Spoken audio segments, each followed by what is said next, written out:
Franco Columbu stood 5 feet 5 inches and competed at around 185 pounds, and the numbers attached to his name include a 750-pound deadlift, a 655-pound squat, and a 525-pound bench press. If even half of that is accurate, he was one of the strongest human beings alive in the 1970s, and the odd thing is that almost nobody has ever bothered to check. Those 3 numbers show up everywhere. They appear in magazine profiles, in gym arguments, in comment sections, in tribute videos, always stated with total confidence and almost never with a source attached. They have been repeated so many times and for so many decades that they have hardened into something that feels like public record, when what they actually are is a claim. So this is not a takedown. Nobody watching this needs convincing that Columbu was strong, and anyone who has seen 10 seconds of footage of him already knows it. The question is narrower and more interesting than that. What can actually be verified about the strongest small man of the golden era? What has to be taken on faith? And does the honest answer make him look smaller or considerably larger than the legend? Start where he started. Franco Columbu was born on August 7, 1941, in Olympia, a village in the mountainous interior of Sardinia, which in the 1940s was about as far from a modern gym as a person could get. He worked as a shepherd as a boy. This is not romantic filler, it is relevant, because the interior of Sardinia in that era was a place where physical labor was constant, and the terrain did half the training for you. His first real sport was not lifting. It was boxing. He fought as an amateur, and by most accounts he was decent at it, which already tells you something about his athletic wiring, because boxing selects for explosiveness and coordination rather than raw mass. From boxing, he moved into Olympic weightlifting, and from Olympic weightlifting into powerlifting and the European strongman exhibition circuit that existed in the 1960s. That circuit was not organized the way modern strongman is. It was closer to showmanship, a mix of local contests, feats of strength for a crowd, and the occasional formal meet. This matters enormously for the question at hand. Columbu did not build his strength as a bodybuilder who later discovered he could lift heavy. He arrived at bodybuilding as a finished strength athlete who then learned to pose. Almost every claim about his power traces back to a foundation laid years before anyone photographed him in trunks. Which brings us to Munich in 1965, where a young Sardinian strength athlete met a young Austrian who was in the process of becoming the most famous bodybuilder in history. Franco Columbu met Arnold Schwarzenegger, and the two of them became close in a way that lasted more than 50 years. Columbu followed Arnold to America. In the early 1970s, the two of them ran a bricklaying business in Los Angeles, which is one of those details that sounds like a joke until you consider what it actually involved. Two of the strongest men on earth spent their days carrying masonry and then went to Gold's Gym in the evening and trained. Whatever the specific numbers were, the volume of load moved through that man's body in a single week was absurd. His build was also, in a very literal sense, engineered for leverage. Short limbs mean shorter bar paths. A 5'5" frame with a thick torso and a dense skeletal structure is close to the ideal machine for a bench press and a squat, and Columbu had all of it, plus a rib cage and back that looked like they belonged on a man 40 pounds heavier. So the numbers are plausible. Plausible is not the same as documented, and here is where things get complicated. Trace those figures backward, and they lead almost exclusively to bodybuilding magazines and to interviews with Columbu himself. The 1970s muscle press was a genuinely wonderful thing, full of great photography and real reporting, but it was not a records body. Nobody at those publications was auditing lifts. If a champion said he squatted 655, that number went to print, and once it was in print, it was permanent. That is how strength folklore works, and Columbu is far from the only case. Numbers from that era travel by repetition. A figure gets quoted in one profile, picked up by a second, mentioned offhand in a third, and within a decade it exists independently of whoever said it first. No malice is required for this to happen. It just happens.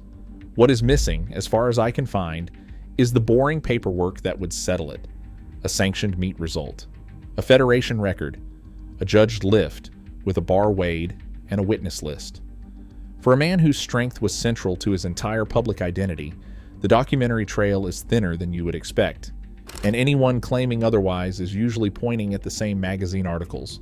But absence of a meat sheet is not proof of anything either, and it would be lazy to leave it there.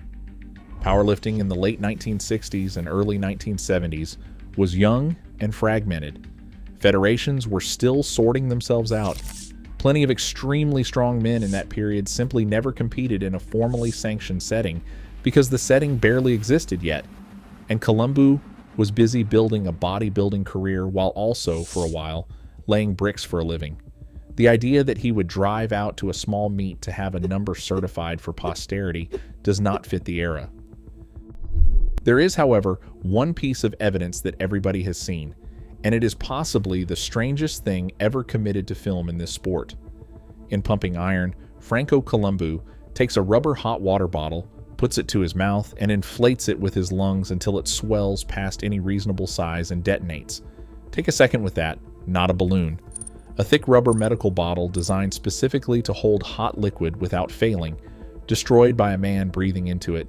It tells you nothing about his deadlift, and everything about the sheer output of the machinery inside his chest, and it is the single most convincing thing on film about Franco Columbu, because unlike a printed number, it is right there. One point of chronology worth getting right, because it trips people up constantly. Pumping Iron was filmed around the 1975 Mr. Olympia, which was held in Pretoria, South Africa, and the film was not released until January of 1977. So the footage everyone associates with Columbu at his most famous is actually a snapshot of him roughly 2 years before the wider public ever saw it. That gap matters for what comes next. Because in 1977, the same year that film hit theaters, CBS put on the first World's Strongest Man contest at Universal Studios in California, and Franco Columbu said yes. It is difficult to overstate how experimental that first event was. There was no template. The organizers were inventing a television spectacle out of loosely defined feats, and the field was assembled from powerlifters, throwers, footballers, and bodybuilders, with almost no shared standard between them. Bruce Wilhelm, an Olympic weightlifter and a genuinely enormous human being, won it. Look at the size of that field and then look at Columbu. He was, by a wide margin, the smallest man in the competition. Some of the men he was standing next to outweighed him by well over 100 pounds, and the events were not scaled or weight classed in any way. He was competing against absolute strength, with a body that had none of the mass those events were designed around. He finished fifth.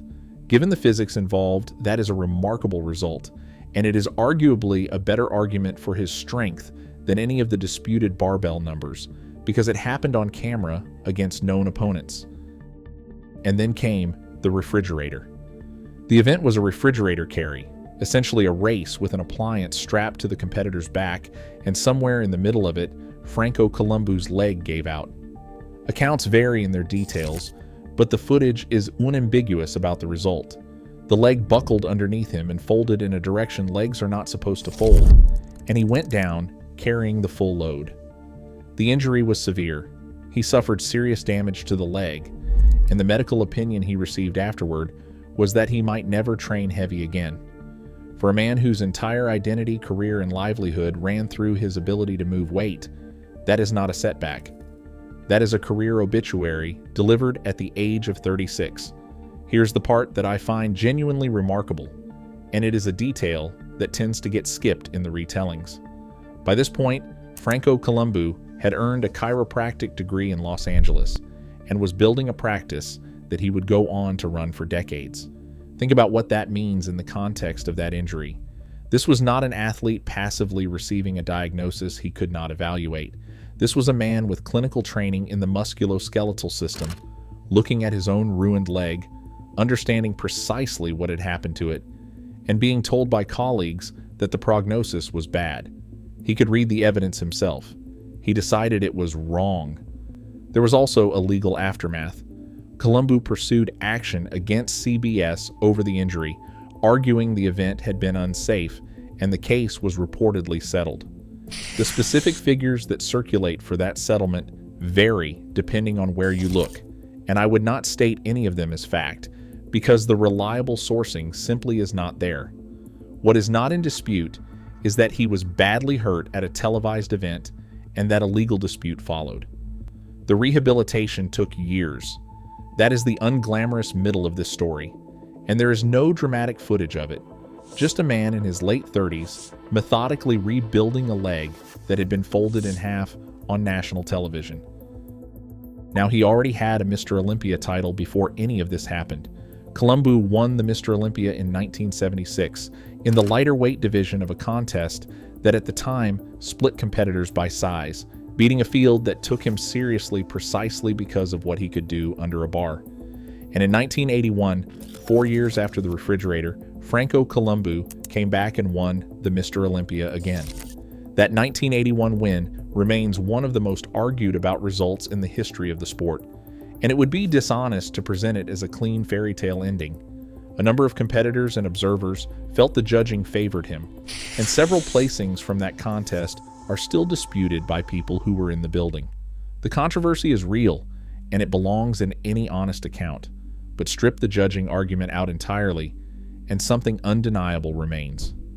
A man who was told he might never lift heavily again put himself back into contest shape at the highest level of the sport 4 years later at the age of 40. Whatever anyone thinks about the scorecard, nobody handed him that body. So back to the question, how strong was Franco Columbu really? Here is what holds up. He was a trained boxer, an Olympic lifter, a power lifter, and a European strongman performer before he was ever a bodybuilding champion. He placed 5th in the first World's Strongest Man against men who outweighed him by 100 pounds or more, on film, against opponents everyone can name. He destroyed a rubber hot water bottle with his lungs in front of a camera crew. He carried masonry professionally while training at the highest level of his sport. He won a Mr. Olympia, was catastrophically injured, and won another one 4 years later. Here is what does not hold up as proven. The 525, the 655, and the 750 are claims. They come from Columbu and from the magazines that quoted him. They have been repeated for half a century, and no meat sheet has ever surfaced to certify them. They might be accurate. They might be gym numbers rounded generously somewhere along the way. Anyone who tells you definitively either way is guessing, and the honest position is that we do not know. And once you accept that, the whole question reframes itself, because those 3 numbers were never really the point. Pound for pound, the most convincing case for Franco Columbu was never a bar loaded with plates in a private gym with no judges present. It was a 5'5" Sardinian standing in a lineup of giants on national television, refusing to look out of place, and then getting back up 4 years after that same television show nearly ended him. That is not folklore. It is documented, it is on tape, and it required something a barbell cannot measure. He kept practicing chiropractic for decades afterward, treating other people's damaged bodies with the specific authority of a man whose own body had been broken and rebuilt. Franco Columbu died on August 30th, 2019, off the coast of San Teodoro in Sardinia, a short distance from the island where a shepherd boy first started getting strong, which is a long way outside this era, but too fitting an ending to leave out. The strongest thing about him was never a number, and the more you look for the number, the clearer that becomes.